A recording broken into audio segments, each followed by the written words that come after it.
Hello বন্ধুরা, সমসন্ত ID ব্লগে সবাইকে স্বাগত। তো বন্ধুরা, আজকে হচ্ছে রামনবমী। তো রামনবমীতে র্যালি বেরিয়েছিল, তো রাম সীতাকে নিয়ে যাচ্ছে কীভাবে সেটাই তোমাদেরকে আমি দেখাচ্ছি। দেখতেই পাচ্ছ তোমরা, গাড়িতে করে রাম সীতাকে নিয়ে যাচ্ছে।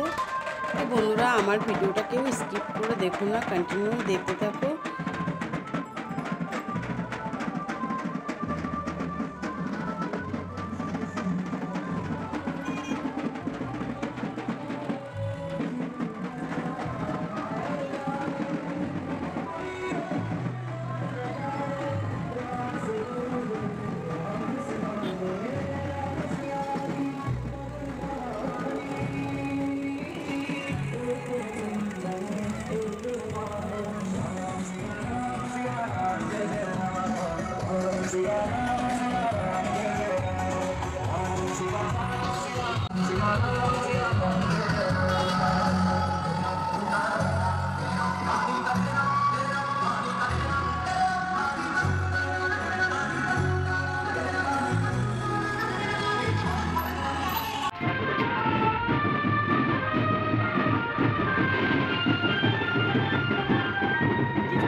তো বন্ধুরা, আমার ভিডিওটা যদি ভালো লাগে তাহলে লাইক, কমেন্ট, শেয়ার, সাবস্ক্রাইব অবশ্যই করবেন। ভিডিওটি দেখার জন্য অসংখ্য ধন্যবাদ।